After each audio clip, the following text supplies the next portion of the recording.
முக்கிய செய்திகள். இந்திய எம்பிக்கள் குழுவின் இலங்கை பயணம் நடைபெறுமா? ஐநா சபையில் எதிர்த்து வாக்களித்தால் அனுமதி கிடைப்பதில் சிக்கல்.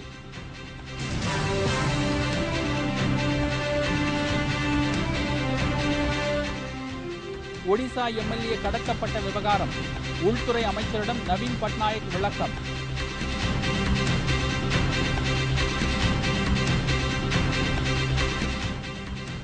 கூடங்குளம் பகுதியில் சட்டம் ஒழுங்கு நிலைமை குறித்து ஏடிஜிபி நேரில் ஆய்வு. போராட்டக்காரர்களின் உடல்நிலை மோசமடைந்து வருகிறது.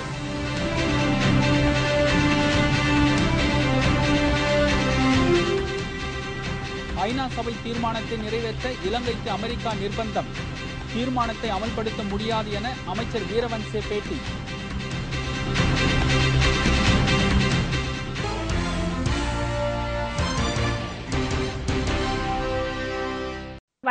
வணக்கம். விரிவான செய்திகள்.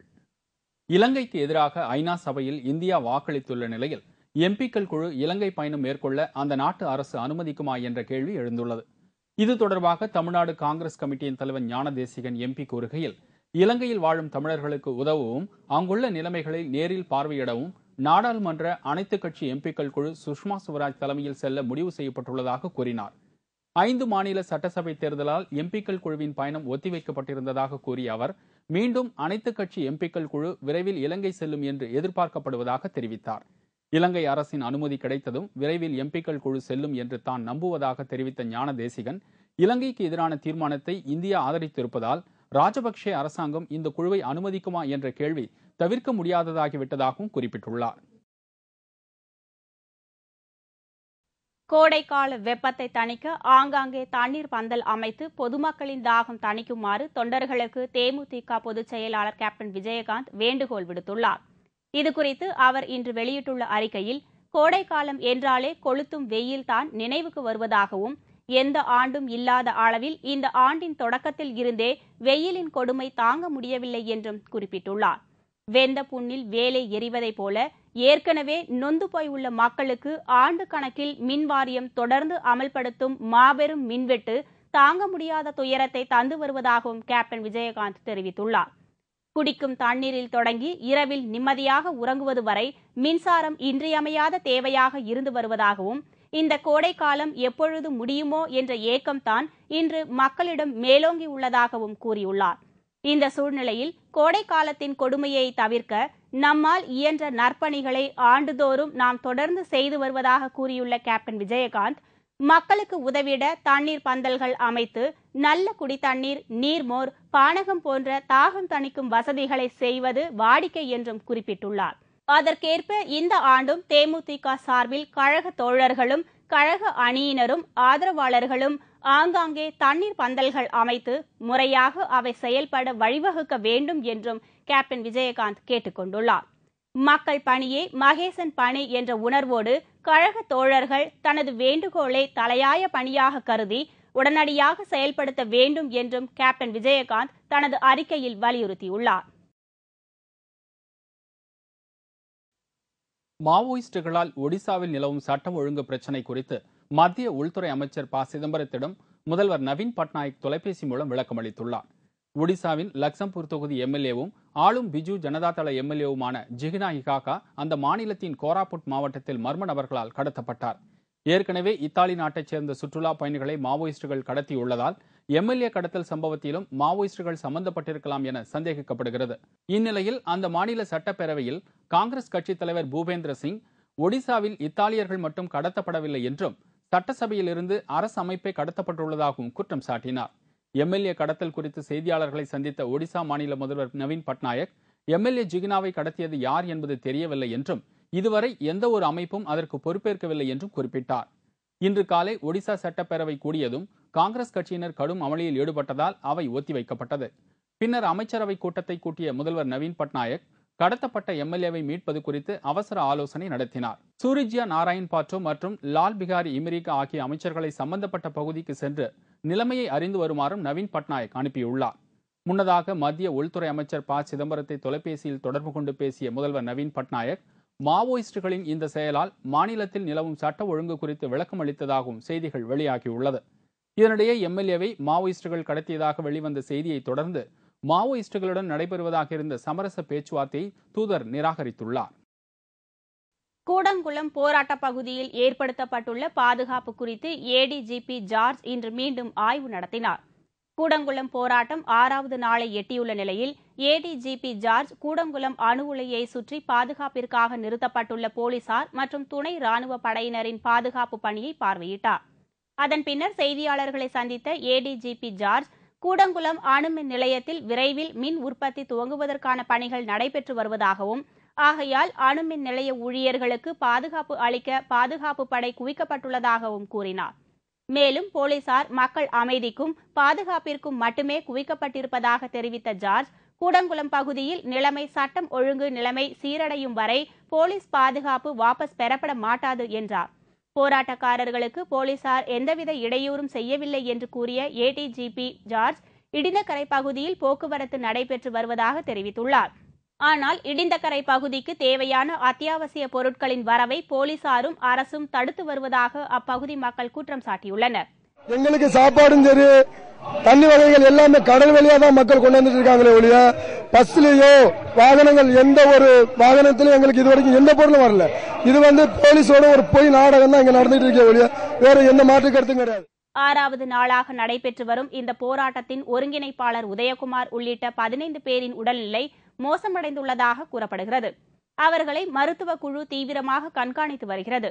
போராட்டக்காரர்களில் இதுவரை 178 பேர் கைது செய்யப்பட்டுள்ளதாகவும், காரணமின்றி எவரும் கைது செய்யப்பட மாட்டார்கள் என்றும் காவல்துறை தெரிவித்துள்ளது.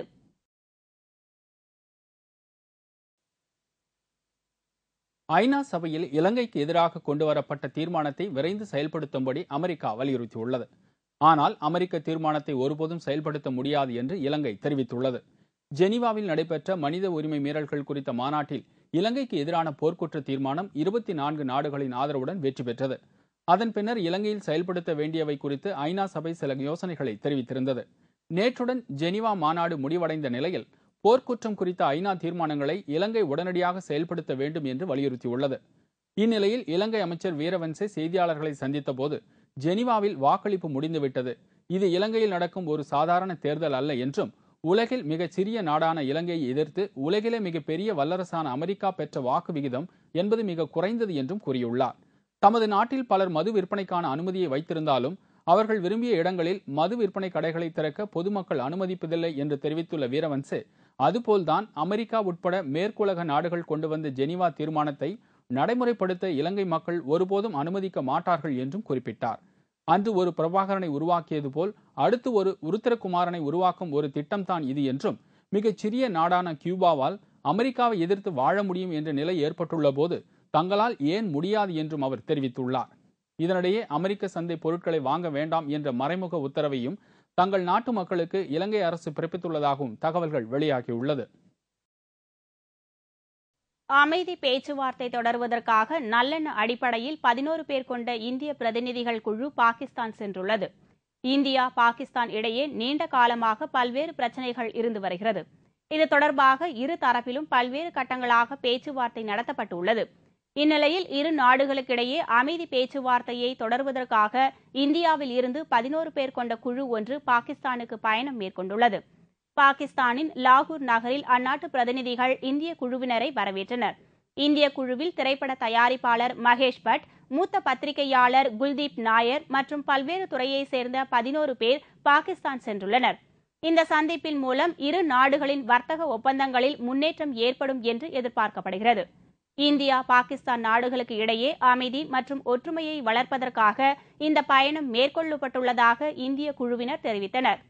ਦੋਸਤਾਨਾ ਤਾਲੁਕ ਬਣਨ ਟ੍ਰੇਡ ਵਧੇ ਤੇ ਜਿੰਨੀ ਟ੍ਰੇਡ ਵਧੇਗੀ ਉਹਨਾਂ ਹੀ ਲੋਕਾਂ ਦੇ ਵਿੱਚ ਆਪਸ ਦੇ ਵਿੱਚ ਕੰਟੈਕਟ ਵਧਣਗੇ, ਪਿਆਰ ਵਧੇਗਾ ਤੇ ਇਨਸ਼ਾਅੱਲਾ ਆਪਣਾ ਦੋਵਾਂ ਦੇਸ਼ਾਂ ਦੀ ਇਕਨੋਮੀ ਜਿਹੜੀ ਕਿ ਬਾਹਰ ਅਸੀਂ ਪੈਸਾ ਲਟਾਉਣ ਦੇ ਆ ਉਹ ਸੇਵ ਹੋਏਗੀ ਤੇ ਅਸੀਂ ਚਾਹੁੰਦੇ ਆ ਲੋਕਾਂ ਦਾ ਆਪਸ ਦੇ ਵਿੱਚ ਜ਼ਿਆਦਾ ਮੇਲਜੋਲ ਬਣੇ ਤੇ ਜ਼ਿਆਦਾ ਪਿਆਰ ਮੁਹੱਬਤ ਨਾਲ ਇਹ ਦੋਵੇਂ ਮੁਲਕ ਆਪਸ ਚ ਰਹਿਣ। ਬਸ ਇਹ ਸਾਡਾ ਮੂਡ। மெட்ரோ ரயில் பணிக்காக சென்னை அண்ணா சாலை ஒரு வழி பாதையாக மாற்றப்பட்டுள்ளதால் வாகன ஓட்டிகளும் பொதுமக்களும் கடும் சிரமத்திற்கு ஆளாகினர். சென்னையில் மெட்ரோ ரயில் பணிகள் துரிதகதியில் நடந்து வருகிறது. இந்நிலையில் சென்னை அண்ணா சாலை இன்று முதல் ஒரு வழி பாதையாக மாற்றப்பட்டுள்ளது. தாம்பரம் கிண்டியில் இருந்து பிராட்வே செல்ல வேண்டியவர்கள் தேனாம்பேட்டை சிக்னலில் இருந்து தியாகராய நகர் சாலை வழியாக திருப்பி விடப்பட்டு நார்த் போக் ரோடு வழியாக ஜெமினி மேம்பாலத்தை அடைய வேண்டிய நிலை ஏற்பட்டுள்ளது. அனைத்து வாகனங்களும் ஒரே பாதை வழியாக செல்ல வேண்டியுள்ளதால் போக்குவரத்து நெரிசல் கடுமையாக பாதிக்கப்பட்டது. சாதாரணமாக அரை மணி நேரத்தில் கடந்து செல்ல வேண்டிய பாதையை பல மணி நேர போராட்டத்திற்கு பிறகு கடந்து செல்ல வேண்டிய அவல நிலை ஏற்படுவதாக பொதுமக்களும் பயணிகளும் கவலை தெரிவித்தனர். போயிட்டு இருக்கேன் 45 மினிட்ஸ் மேலே நான் டிராஃபிக்கில் ஜாம் ஆகிட்டு இருக்கேன். இது மாதிரி இருந்தால் எப்படி பண்ணுறது? திடீர்னு முன்னறிவிப்பு இல்லாமல் இது மாதிரி பண்ணிட்டு இருக்காங்க. நாங்கள் நங்கநல்லூர்லேருந்து இப்போ சென்ட்ரல் போனோம். 3 மணி நேரம் ஆகுது ஒரு சிங்கிள் போகிறதுக்கு. அது ஒரு மணி நேரம் 1.25 மணி நேரத்தில் போகிறது 3 மணி நேரம் 3.5 மணி நேரம் ஆகுது. 12 மணிக்கு ஏறினா இன்னும் உட்காந்துட்டு இருக்கிறோம். தலைவேதனையாக இருக்குது. சென்னையில் என்கவுண்டரில் சுட்டுக் கொல்லப்பட்ட வங்கி கொள்ளையர்கள் 2 உடல்களை அவர்களது உறவினர்கள் இன்று பெற்றுக்கொண்டு ரயில் மூலம் பீகார் புறப்பட்டு சென்றனர். சென்னையில் நடந்த வங்கி கொள்ளையில் சம்பந்தப்பட்ட பீகார் மாநில கொள்ளையர்களான வினோத்குமார் உள்ளிட்ட 5 பேர் கடந்த பிப்ரவரி மாதம் 23ஆம் தேதி சென்னை வேளச்சேரியில் உள்ள ஒரு வீட்டில் பதுங்கியிருந்தபோது காவல்துறையினருடன் நடந்த துப்பாக்கிச் சண்டையில் கொல்லப்பட்டனர். இதில் வினோத்குமார் உள்ளிட்ட 3 பேரின் உடல்கள் ஏற்கனவே அடையாளம் காணப்பட்டு அவரவர் உறவினர்கள் மூலம் அவர்களது சொந்த ஊருக்கு கொண்டு செல்லப்பட்டன. மற்ற 2 கொள்ளையர்கள் பற்றி அடையாளம் தெரியாமல் இருந்து வந்தது. இந்நிலையில் அந்த 2 உடல்களும் நேற்று அடையாளம் தெரிந்தது. பீகார் மாநிலத்தை சேர்ந்த அவர்களது உறவினர்கள் உடல்களை அடையாளம் காட்டினர். இதில் ஒருவரது பெயர் ஜெயபிரகாஷ் நாராயணன் மற்றும் கொள்ளையன் பெயர் நவநீத் குமார் என்ற நிரஞ்சன் யாதவ். இந்த 2 கொள்ளையர்களின் உடல்களையும் இன்று அவர்களது உறவினர்கள் காவல்துறையினரிடம் இருந்து பெற்றுக்கொண்டனர். அதன் பிறகு அந்த 2 உடல்களுடன் அவர்களது உறவினர்கள் இன்று மாலை சென்னையில் இருந்து பீகார் மூலம் செல்லக்கூடிய சங்கமித்ரா எக்ஸ்பிரஸ் ரயிலில் சொந்த ஊருக்கு புறப்பட்டு சென்றனர்.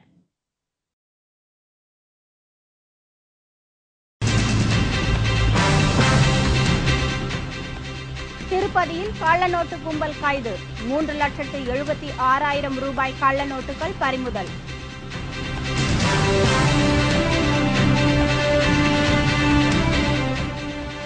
அதிமுக அரசின் பழிவாங்கும் நடவடிக்கையால் மேலும் ஒரு மக்கள் நல பணியாளர் தற்கொலை. காற்றில் பறக்கும் நீதிமன்ற உத்தரவுகள் மற்றும் பல செய்திகள் விளம்பர இடைவேளைக்கு பிறகு.